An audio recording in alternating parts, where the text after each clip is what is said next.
Öösel tuldi meid küüditama, aga meid ei olnud kodus. Ja siis muidugi me teadsime, et kui need Vene väed tagasi tulid, et me oleme siis ida poole teel, eks ju. Maal siis isa kuskil augustis tuli ja ütles, et Vene väed tulevad tagasi ja soovitas meil minna, et kuni sõda on lõppenud ja siis saab tagasi tulla, et minna Soome. Soome valitsus allus Moskvale. Vaherahu oli, see oli lahing, sõjaaeg oli. Ja oli selge, et selle lepingu järgi kõik, kes olid Eestis sinna läinud, antakse välja tagasi. Ja Soome ei saanud minna ja siis Rootsi, seal oli mõned võimalused, aga raha eest. Ja emal ei olnud raha maksta. Ja siis ta ka kuulis, et Saksamaal on võimalik piiratud arv inimesi. See Saksa võim oli veel kohal, eks ju, septembri algul. Ja ta läks Toompeale ja seal öeldi, et ta rääkis oma loo ära, öeldi, et homme hommikul läheb laev. Jälle kiire. Saimegi laevale.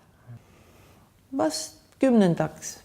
septembril siis sõime siit välja, mis oli tublisti varem kui see väga pingeline põgenemine, mis toimus just 21.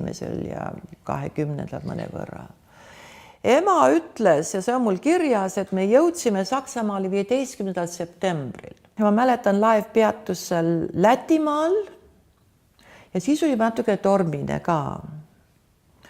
Ja seal ta peatus ja võttis ka põgenike peale.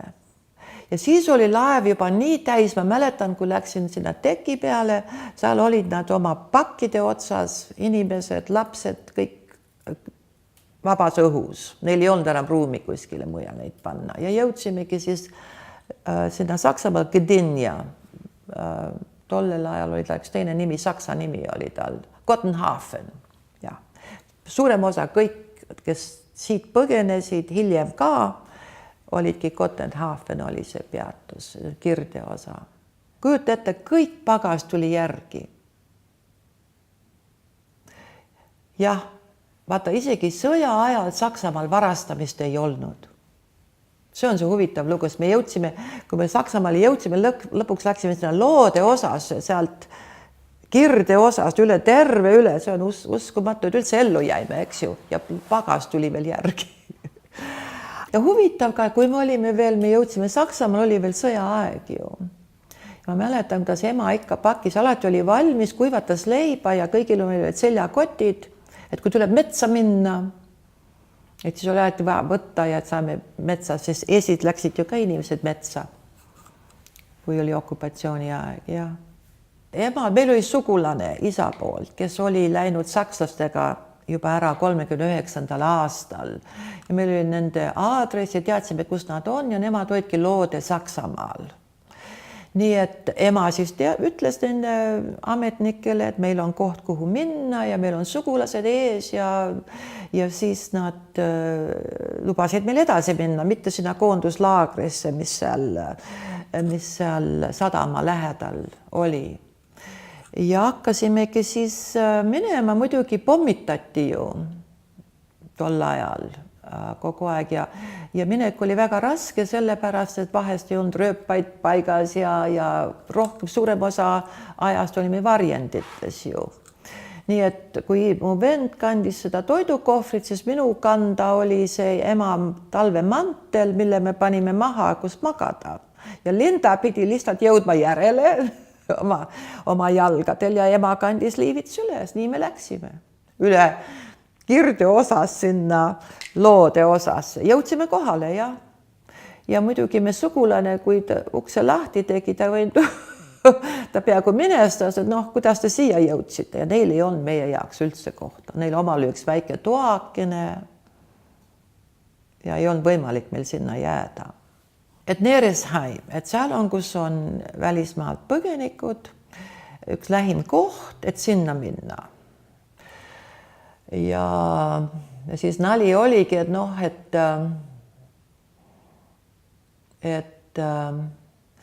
et sõda lõpeb siis, kui Inglismaal süüakse rotte ja Saksamaal ersatsrotte. Ja meie juba sõime ersatsleiba. Ema räägib, kuidas seda hobuseliha, muidugi ta teadis, et oli hobuseliha, ta ise ei saanud seda süüa, aga söötis meile. Tabu talle. Teiseks, et saepuru ja üks peeniks asju oli ka leiva sisse pandud. Ja, nii et see ersats sõna ma õppisin ka küllaltki varakult ära. Aga kui sõda lõppes, see oli kevad, kui sõda hakkas lõppema, siis selgus, et me oleme nagu Ameerika väed tulid sealt läbi ja lõpuks oligi Ameerika tsoon. See oligi ilus kevadine päev, kui nad siis saabusid oma suurte veomasinatega, tulid sealt samast mäest üles, eks, kus me olime jala tulnud sügisel, nemad saabusid kevadel, kõik sõdureid täis ja viskasid, nagu nad ikka filmides näed, viskavad komme ja nätsu ja nii edasi, eks meie tee ääres lehvitame ja võtame ja siis nad panidki ennast, parkisid oma masinad sinna piirkonda, meie aia taha ümberringi ja jäidki sinna. Meid viidi siis ühte laagri, siis oli Wasseralfingen, üks linnakene, kus oli olnud sõjaaeg tööstuslaager. Nii et seal oli veel poolakaid sellest tööstuslaagri päevilt ja siis need barakkides. Ja meie teine pool seal rida barakke, kuhu meid siis pandi. Meie 45 oktoober, kuni see laager lõpetati, tasapisi emigratsioon ju algas kuskil 48 ja tasapisi inimesed hakkasid emigreeruma kas USA-sse, Kanadasse, peamiselt Austraaliasse, suurt 3 kohta ja ka Inglismaale ja mõned siis Lõuna-Ameerikasse ka. Nii et need arvud vähenesid tunduvalt ja viimased aga meie ei, kes ikka tahab 4 lapsega naist. Nii et ei olnud väga kerge immigratsioon, aga mu vend sai küllaltki vanaks ja tema otsustas minna oma pead Kanadasse. Üks kirik Pittsburgh, Pennsylvanias oli meie sponsor. Ja nii me saimegi 1950 detsember saime siis minema. Aga siis olid vastas meile, et kirikuõpetaja ja meid pandi lastekodusse, nii et ja nemad olid siis meil vastas kenast tervitamas ja viisid meid kohe sinna lastekodusse ja emal, kuna kirik oli ju sponsor, ega tal tööd ju ei olnud ju midagi, aga siis üks koguduse liige tema kodusse, tema siis pandi. Ma ei tea, see lastekodu, ikka oma ette elu ja see oli küllaltki, me olime seal 2 aastat. Ema lõpuks ta sai teenijaks seal mõnes peres, eks ju, nii et tal oli tavaliselt teenijatel seal USA-s tol ajal oli 4 päev peal lõunat vaba. Ja siis ta tuli meid vaatama lastekodusse ja siis muidugi pühapäeviti pidime kirikus käima, nii et siis tema oli ka seal, nii et pühapäeviti kirikus või siis 4 päeval lastekodus, kui ta meid käis külastamas. Ja meie hakkasime siin vahet külastama 60, minu vanemõde Linda oli vist esimene, kui see laev hakkas Helsingi ja Tallinna vahet käima. Kui ma mäletan õieti, siis Linda oli ülikoolis ja suvel oli Soomes, Helsingis ja näeb laev Tallinn. Ega meie paljud niisugust asju ei teadnud ju, ega see paguluse ajaleht seal New Yorgis ega niisugused asju nagu ei teatanud ju paljud. Ja ta ütles, et laev Tallinna, et kuidas sinna saab, ja saigi. Sai laevaga, läks Tallinna ja keegi ei teadnud ette, et me teadsime, et mul oli isa aadress, isa vana kalamajas, läks kohale, koputas uksele, isa tegi ukse lahti, kujuta ette. Ja see oli vist 66-7 midagi taolist. Ja siis mina tulin 71 koos selle noorema õega. Kolisin tagasi 97 ja ema suri suvel 97 ja siis ma otsustasin, et ja lapsed on oma pead täis kasvanud, täitsa iseseisvad. Politoloog minus ma tahtsin ikka väga huvitav, ega niisuguseid võimalusi ei ole palju, kus sa taastad ühe lagunenud riigi.